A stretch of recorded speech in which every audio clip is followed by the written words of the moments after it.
বন্ধুরা, কুলের আচার খেতে কার না ভাল লাগে। আপনারা, আপনি, আমি সবাই ছোটোবেলায় স্কুল লাইফে স্কুলের আচার কিনে কিনে খেতাম স্কুলের বাইরে থেকে। আর আমি এই প্রথম কুলের আচার করলাম। আগে তো মা, শাশুড়ি মা করতো, তাই খেতাম। তো প্রথমে আমি কুলটাকে ধুয়ে ভালো করে জল ঝরাতে দিয়ে দিয়েছিলাম। ওটা সারা দিন জল ঝরেছিল। আর রাতেরবেলা এটা করেছিলাম। আর করার 2 ঘন্টা আগে কুলগুলোকে একটু ফাটিয়ে নুন হলুদ মাখিয়ে রেখে দিয়েছিলাম। আর এবার আমি কতগুলো মশলা ভেজে নিচ্ছি। এই মশলাটাই হচ্ছে মেন। দেখুন, প্রথমে 4টে তেজপাতার 3টে মতো শুকনো লঙ্কা। শুকনো লঙ্কাটা নিজেদের কম বেশি দেবেন। আর ওটাকে আগে একটু ভেজে নিয়ে তারপরে 3 চামচ ধনে, 1 চামচ, সব চা চামচের মাপে হবে কালো জিরে, 2 চামচ জিরে, 1 চামচ মেথি, হাফ চামচ রাঁধুনি, 2 চামচ মৌরি,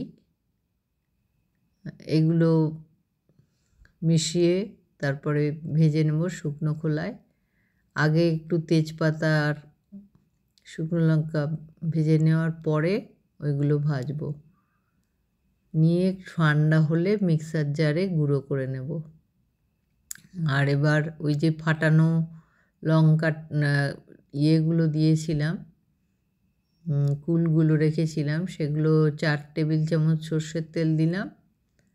আর 2 চামচ মতো 2 টিস্পুন দিয়েছি 5 ফোড়ন। আর দিলাম তেজপাতা, শুকনো লঙ্কা ফোড়নে ওই সর্ষের তেলের মধ্যে। এবার ওই ফাটানো কুলগুলো দিয়ে দিলাম, নাড়ালাম তেলের সাথে।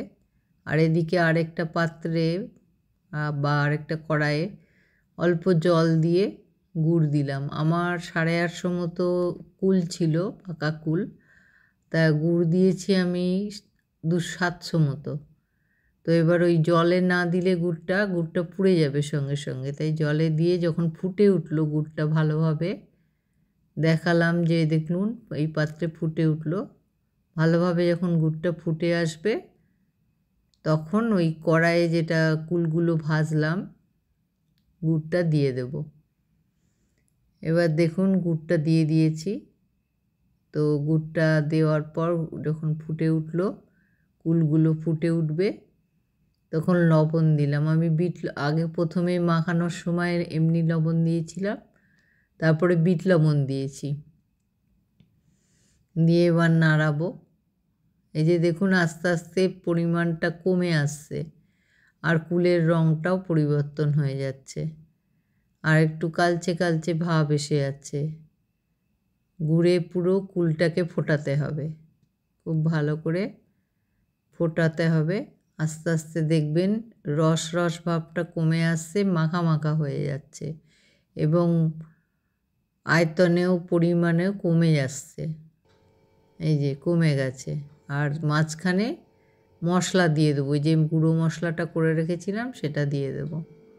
তো এই রকম দেখতে হয়েছিল। এই রকম যখন হবে তখন নামিয়ে দেবেন। নমস্কার বন্ধুরা, আমার সাথে থাকবেন। আরও রেসিপি দেখার